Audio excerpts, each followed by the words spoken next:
Ya pemirsa, terima kasih Anda masih menyaksikan Breaking News Berita Satu TV. Saya akan kembali lagi ke Bang Boni. Bang Boni, kalau melihat kalkulasi politik yang terjadi di ruangan sidang anggota MKD, akan seperti apa pertarungannya? Ya sebetulnya kalau melihat dari latar belakang partai politiknya, ini kelihatan memang mayoritas ada di kubu Setia Novanto. Tetapi saya kira ini situasinya agak cair. Bukan sebaliknya, bukankah dari jumlah anggota ada 8 dari partai pendukung pemerintah, kemudian dari KMP hanya 7 dan di luar itu ada Demokrat 2. Oke, baik, itu cuman saya maksudnya begini, ini kan agak cair. Meskipun secara kepartean ini komposisinya ini kelihatan agak berbeda. Tapi dalam kasus ini kan pendekatannya bisa personal.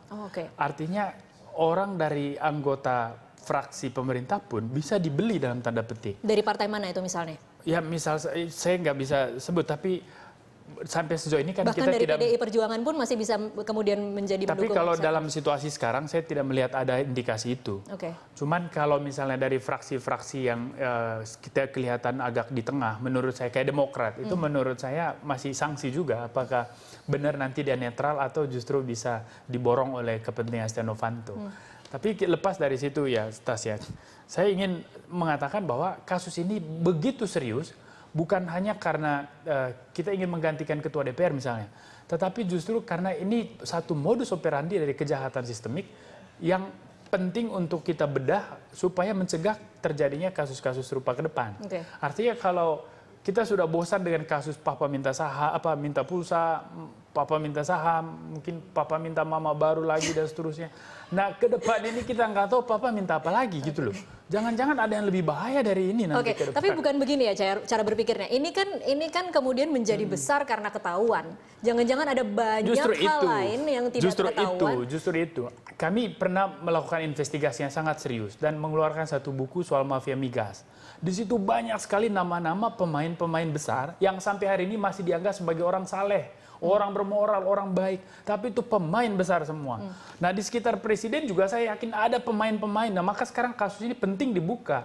MKD harus panggil juga Pak Luhut Panjaitan. Ada apa namanya disebut di dalam rekaman. Dan masih banyak nama lain. Dan saya agak heran juga kenapa tadi ada fraksi Golkar di MKD mempertanyakan kepada Pak Ma'ruf Samsudin, apakah Pak Ma'ruf tidak takut bahwa ada 17 nama tokoh penting disebut dalam rekaman itu dan ini akan mempermalukan bangsa Indonesia. Saya agak heran karena justru yang mempermalukan bangsa Indonesia adalah mereka yang melindungi orang-orang besar yang penjahat-penjahat ini. Justru harus dibuka. Republik ini tanpa mereka jauh lebih baik, jauh lebih kuat. Jadi buka aja semua, siapapun orang penting yang ada di situ harus dibuka semua. Tanpa mereka Republik ini jauh lebih baik. Oke, saya ke Pak Ahmad Bakri. Pak Ahmad Bakri, silakan mungkin kemudian bisa menjawab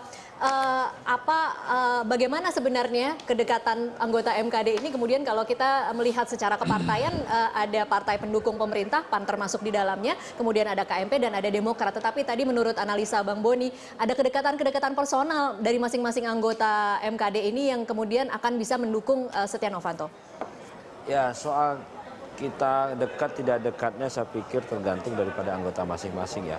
Yang namanya Pak Setia Novanto selaku ketua DPR ketua DPR dari Golkar, siapapun saya pikir hubungan komunikasi kedekatan itu hal yang biasa. Tapi dalam rangka untuk melakukan kegiatan pada hari ini itu Mahkamah Kehormatan Dewan ini, itu kita tidak lagi melihat dia itu selaku ketua DPR atau tidak. Bahwa kita melihat bahwa dia ini adalah anggota DPR RI, apakah melanggar apa tidak, inilah yang berjalan. Sekali lagi tidak ada sebenarnya intervensi tekanan-tekanan. Kalau toh ada umpamanya dengan partai yang sama, saya pikir itu mungkin mereka. Tapi kami seperti saya dari Partai Amanat Nasional tidak ada hal-hal begitu. Jadi tetap kita akan melihat kebenaran yang mana atau benar yang salah. Untuk itu pertanyaan-pertanyaan yang muncul di persidangan tadi itu bermacam-macam. Mungkin ini karena difaktorkan latar belakang ataupun apa. Tapi sekali lagi tujuan ke titik satu yaitu bagaimana mencari apakah ada pelanggaran kode etik apa tidak. Kalau dari saudara saya tadi di studio menyatakan bahwa itu sudah jelas, itu monggo silakan. Itu hak saudara. Tapi kami melakukan persidangan ini tentu punya tahapan-tahapan. Pada saatnya nanti kita akan menyimpulkan. Insya Allah mudah-mudahan ini bisa secepatnya. Pak Bakri, sorry, Tas. Ya, silakan. Pak Ahmad, Pak Bakri ya, bukan soal kata saya sebetulnya bahwa ada pelanggaran etika, tetapi logika normal dan seluruh teori etika publik mengatakan yang sama.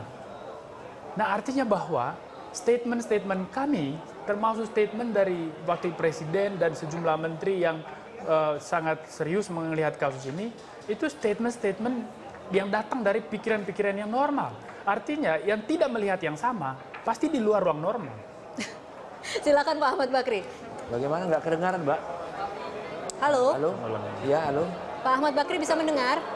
Iya, kecil suaranya. Oke, Halo? halo. Ah, iya. Iya, harus diulang lagi nih Bang Boni. Iya. Ya artinya gini Pak Ahmad, saya katakan soal pelanggaran etika itu sudah jelas, sudah telanjang sekali ya. Karena kehadirannya sudah diakui di pertemuan itu. Pak Setia Novanto sendiri sudah mengakui. Dengan dia mempersoalkan legal standing dan sebagainya, artinya kan substansinya diakui. Bahwa dia hadir di pertemuan itu, bahwa dia ikut membicarakan apa yang ada di transkrip, di rekaman itu.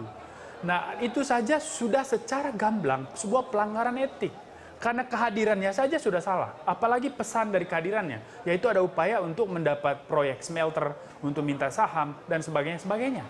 Nah, kalau misalnya MKD memperumit apa yang mudah, meskipun ini biasa menjadi tugas DPR adalah memperumit yang mudah, tetapi ini sudah menyalahi logika normal publik.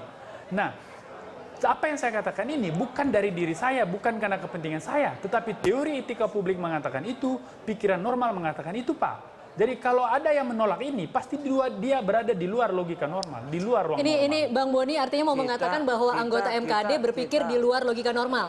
Halo? Halo, Pak Ahmad Bakri. Ya, saya kali lagi, Pak Boni. Saya menghargai pendapat Bapak, menyatakan bahwa ini sudah salah. Tapi kita diatur oleh aturan-aturan persidangan, Pak. Jadi aturan persidangan ini yang harus kita lalui.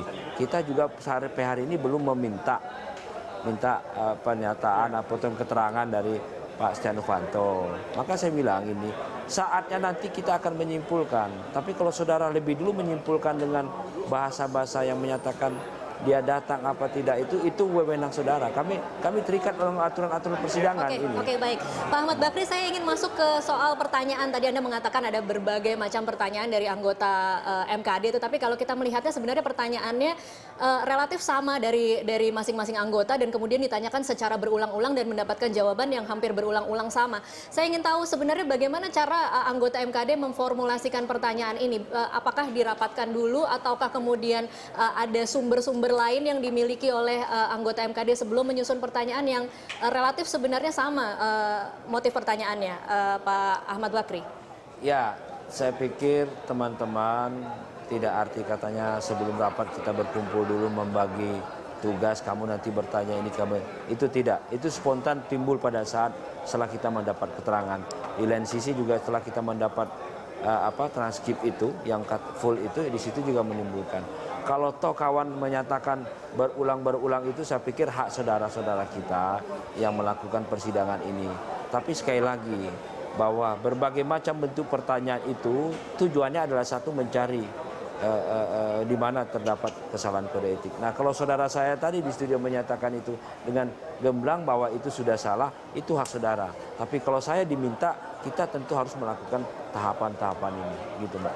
Oke, soal pertanyaan ini menarik loh, karena kalau kita lihat di sosial media, Bang Boni, ada bahkan hashtag pertanyaan MKD. Artinya itu menjadi sesuatu yang sangat lucu mungkin bagi masyarakat ketika mendengarkan pertanyaan-pertanyaan yang dikeluarkan oleh anggota MKD. Ya justru itu makanya saya bilang ini MKD ini sudah mempermalukan dirinya sendiri dan juga mempermalukan lembaga DPR meskipun sudah memalukan memang. Tetapi saya mau mengatakan ini justru memperumit keadaan, Tasya. Artinya kalau persidangan ini dibikin rumit dan diperpanjang, justru membuat MKD ini kelihatan makin tidak normal. Jadi tadi Pak Ahmad mengatakan ada aturan yang mengikat mereka, itu betul. Tetapi kan aturan ini bisa diringkas. Artinya proses ini bisa dipangkas. Yang mudah bisa dibikin lebih mudah, jangan yang mudah diperumit. Nah, fakta yang terjadi sekarang adalah mereka mempersulit apa yang mudah. Oke, Pak Ahmad Bakri. Saya silakan. pikir tidak ada yang kenapa, sama-sama Pak. Kalau bicara kesingkatan, kita dari awal pingin cepat, lebih bagus, tapi juga perlu kita mengikuti norma-norma, begitu loh. Jadi tidak pingin kita melakukan gegabah. Karena bagaimanapun juga keputusan yang kita putuskan ini ada keputusan yang sifatnya betul-betul tidak bisa digugat-gugat lagi gitu loh. Artinya ini merupakan satu kesepakatan, satu kesepahaman daripada kawan-kawan. Jadi tidak ada memperlambat, mempersusah. Ini karena aturan. Kalau saya jadi saudara, mungkin saya juga kalau setiap melakukan satu kesimpulan akan sama dengan saudara. Kenapa harus lambat kalau nggak bisa kenapa diperlambat kalau tidak bisa dipercepat gitu loh. Nah, kami yang ada sekarang ini diikat oleh aturan, Pak. Ada yang ingin cepat tapi ada juga sabar, kita harus mengikuti ini. Gitu loh kira-kira. Oke, baik. Ditahan dulu Pak Ahmad Bakri, kita masih akan lanjutkan di segmen selanjutnya. Pemirsa tetaplah bersama kami.